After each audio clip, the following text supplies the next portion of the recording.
Okay. May I know, sir, what is your name and how young are you? Well, I'm James Cooper, and I'm 39. Oh, what country you from? USA. Okay. How long you been here in the Philippines? Well, I think it's been 7 years, December 2019.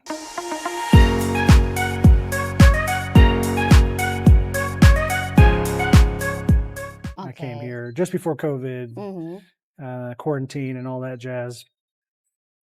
But I've been here in Catman for 4 years now. Mm-hmm. Are you married or? Yes, married, and I have a stepson, Wow. about 15 years old.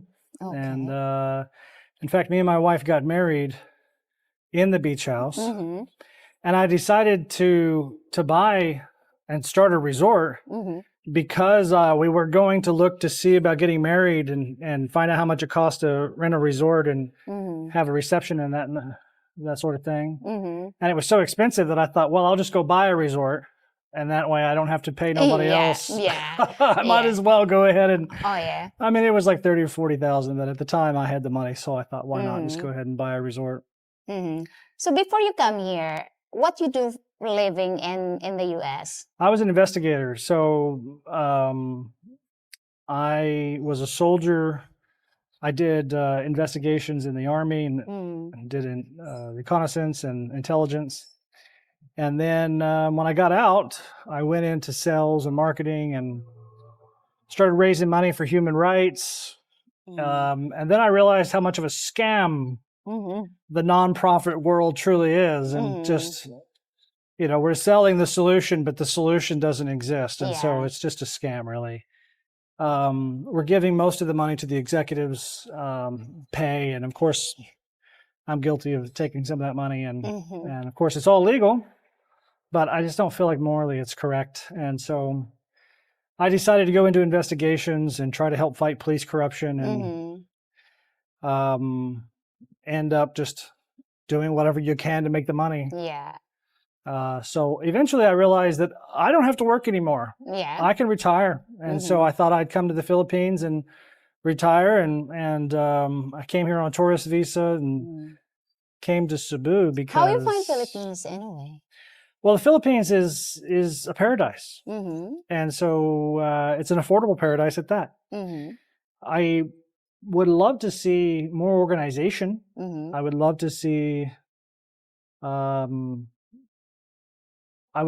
more organization, but I think that is an established society that does not yet exist. It takes time.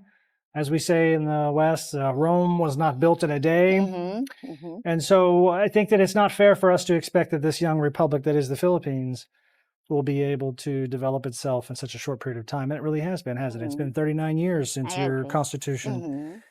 So I think that we have to give the Philippines time. I think that the circus that we're seeing right now in terms of politics in Manila or where else is totally natural. Yeah. It's part of the growing pains.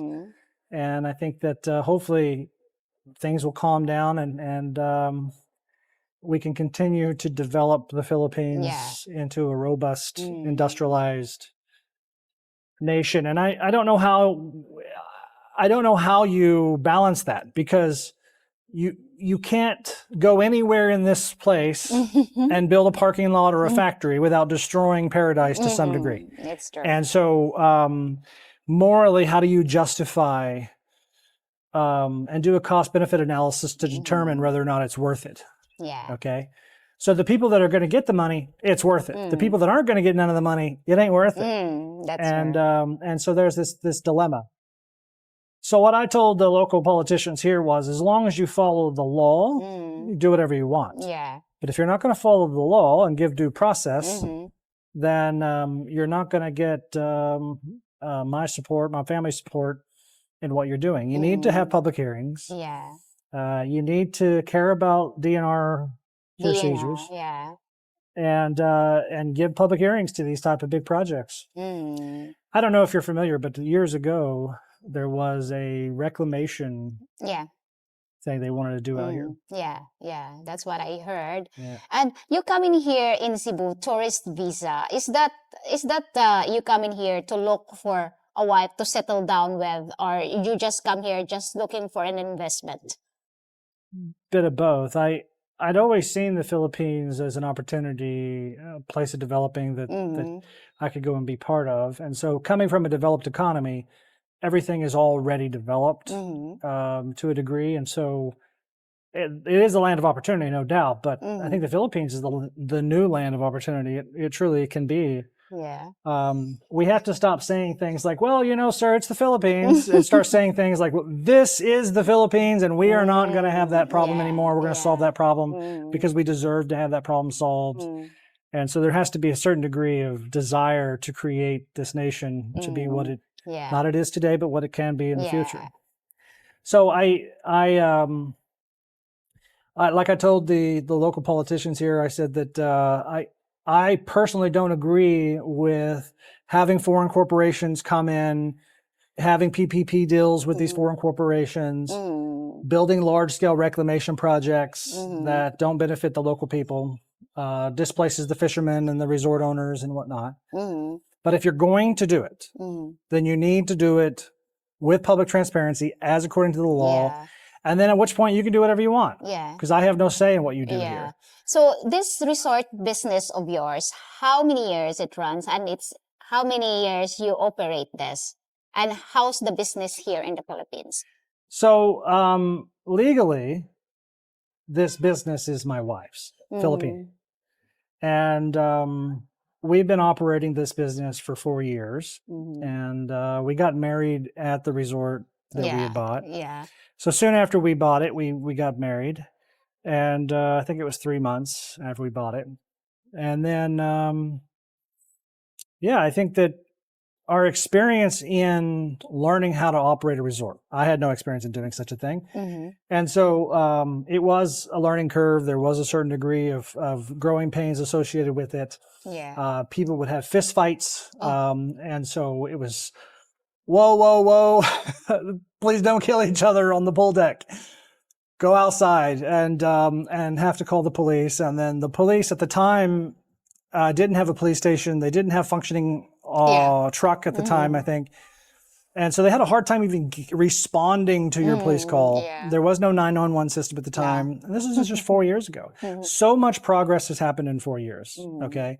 And so it's a totally different scene today. We have plenty of police equipment, plenty of trucks, we have a police station, and we have a large amount of police officers that are stationed here.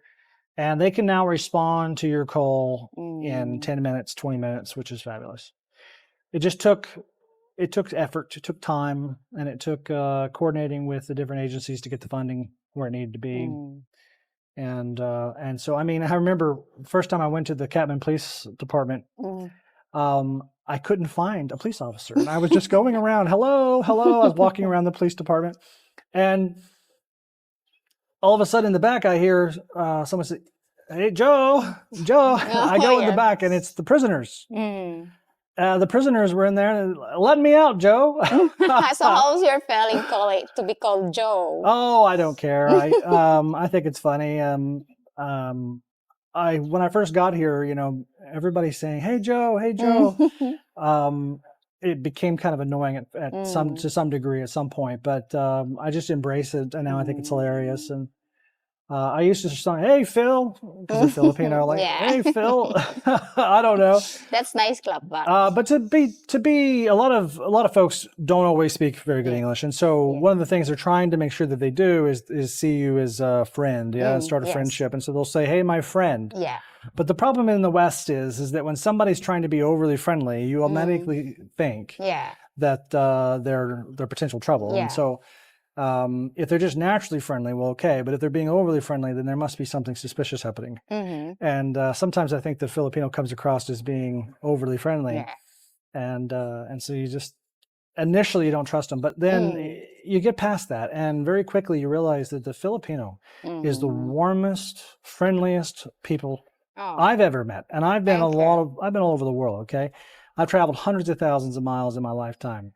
And friendliest people you've ever could meet. And so sometimes you have to recognize that they're being friendly to face, but you have to realize they might actually be angry at you. Just because they're smiling don't mean that they're happy.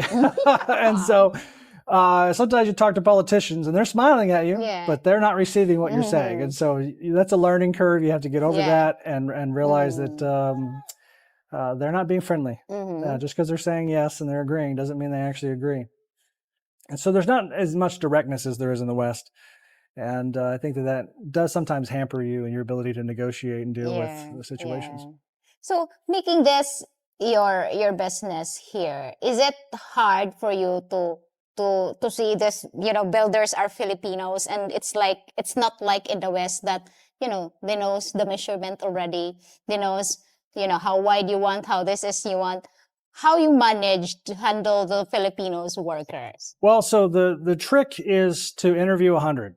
And if you can interview 100 of them, you can start to learn who actually can do the work. And based on what skill level you need, ultimately break it down into the novice labor skill. They don't know anything. If they're very young, they pretty much fall in that category. Yeah.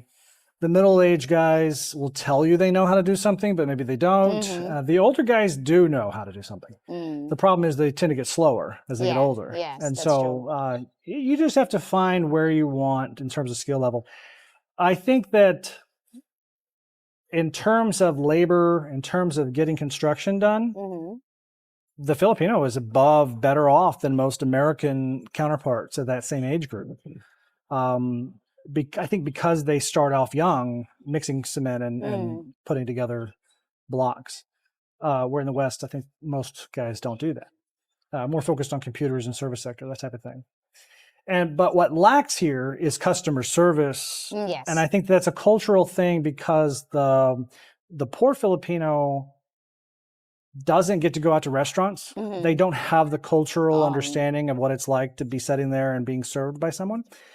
And that modeled behavior, I think Westerners learn because we go out with our families to restaurants and this sort of thing. So we see the waiter and parents are complaining about they're not doing this or that. And so there's a service culture that you just see modeled to you.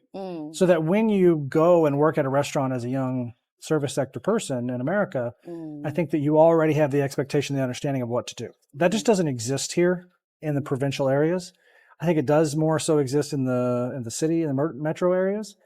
So the challenge really here has been, well, the people coming from the city, which is predominantly where our tourist sector is coming from. The people from Cebu City already have an expectation of what service should look like. How do we make sure that we understand what that is and duplicate that into our staff and get our staff trained? And then for me, it was about, and I think a lot of people here, a lot of resort operators here will make the mistake of thinking that if they can keep their costs low by cheating the laborers, and so they'll pay $350, $400 per day. Per day. That is illegal. You're not allowed to do that. We don't do that. We actually pay more than the minimum. And we do that. I better apply here. Yes. Well, we actually do that because we want to retain the talent that we have. We want to bring you in and retain you. And I think that good pay, good benefits can make that so. It's not that we're changing lives. I must admit that. We're not changing anyone's life. You're not going to go out and build a house with the salary we're giving you. Although we have people that are. But that core team, we have a loan program where we'll give them a loan for 30,000 pesos for them to go build themselves a house, and it rolls over so that they can keep taking advantage of it. And then we just deduct a small amount of their pay, a quarter of their pay, to get reimbursed for that.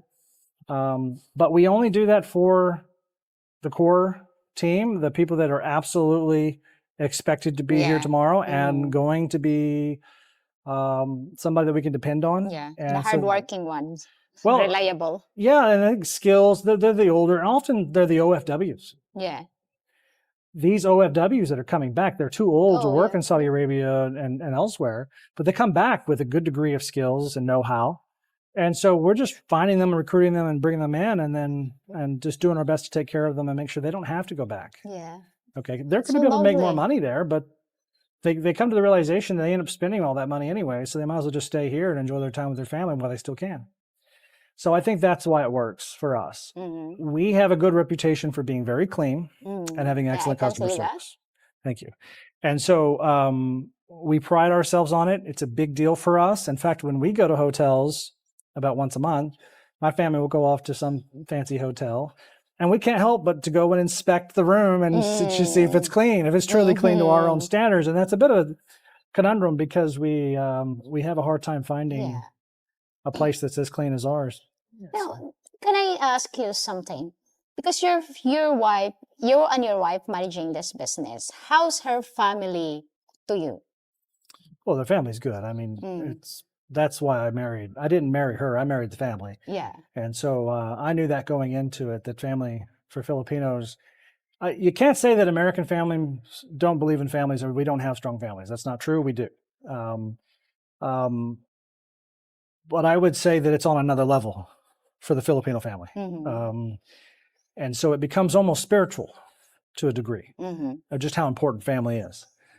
And that I think is interesting. But we just finished paying for the college education of my sister-in-law, and she just graduated. And so, she's going to take I think a 3-month vacation and then get back to it and get to work. And so that's it. I think we have another 5 years before the next kid goes to school. That's great. Yeah. So we're just putting our youth into the best programs we can for English, science, mathematics, engineering, and hopefully we'll get good results out of that. We have good kids. We do. We have great kids. And so, yeah, we have a lot of nephews. In fact, I think that's all we have.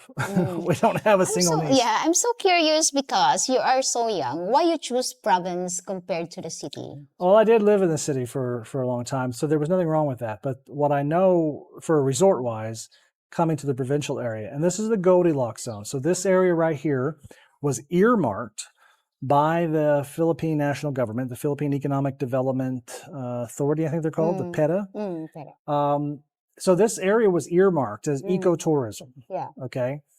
And so we have land in Busai, up in Busai area, just a little north of Busai. Yeah. Up in the mountain. And but it's called the Cebu Protected Landscape. Yeah. Well, you can't build in the Cebu Protected Landscape. Course, the mining companies want that all for themselves. And so they don't want anybody building up there. And we were told that if we built anything, they'd take it from us. And so, all right, well, that's not nice. But where can we go? Where is the government saying we can build? So we came here because that's where they said on that map, that's where they said we put this out as ecotourism. Yeah. Well, that's where we'll go. It's the Goldilocks zone just outside of the metro, not too far away. By the highway? Yeah, by the highway. And so very accessible. Got a beautiful spot here in the Camotes Sea. And so with that being, we decided this is it. And then as soon as we bought, and as soon as we got in here, it was whispered to me that there was this reclamation project out here. Yeah. And I was very upset because they weren't willing to give me the documents to show me what was going to be built here. Yeah. And so at the time, I told Vice Mayor Porro, I said, I'm not leaving your office until you show me the document. I'll show it to you, but you can't take it. And I said, no, I'm taking it. It's a public document. And he says, I'll call the police. I said, you call the police, sir. I'm not leaving. Well, anyways, he did give it to me. Let me take pictures of it. And I walked out of there with those pictures and I was told, don't tell nobody. Well, I told everybody. And I got on the Rappler News and everybody else came out and did interviews and put it out there. Got the word out that this was happening and they're being secretive about it. And of course they claim, no, we're not being secretive. Well, why haven't you had a public hearing? They didn't have an answer for that. So they did cancel it. Yeah. And now you can't say that these people are bad because these people have done a lot of good. Okay. They've done a lot of good. They've done a lot of fire truck. They got firehouse. They got the police. They got this. They got that. You can't say these people are bad. They're not bad people. Okay. They're just corporations are coming in saying, here's opportunity. They're trying to take advantage of these opportunities. I just don't feel like they understood that once that corporation comes in, you give them a 100-year contract or 90-year contract, they're not leaving. Yeah. And you won't have the ability. If you go against them, they'll fund your opposition and you'll lose power. Yeah. So I don't think they understand that. I don't think they don't understand that corporation, that foreign corporation, the Spanish at the time is what it was. Filipino thing. Well, so it's a Philippine corporation, but it's controlled by the Spanish. Yeah. Yeah. And so the director was a Spanish national. Yeah. And so I didn't like it. I didn't like it one bit because it's colonization. Yeah, it does. Right? Yeah. It's colonization. Yeah. You're independent now. Yeah. Why would you want to just run back into the arms of into a colonizer? And it being Spain just made it even more obvious that you shouldn't be doing it. So I don't think they understood that. And I think that once they understood that, I think they canceled it. And, you know, they're not bad people. They're just, I just think that they just didn't know. Okay, sir. This is your resort now. Is this fully operated now? Well, this particular Yeah. this particular villa is not yet operational, but the Okay. other villa, Villa 1, is Okay. operational. So it's Okay. exclusive beach house. I'm really grateful. Thank you so much Thank for you. your Yeah. time.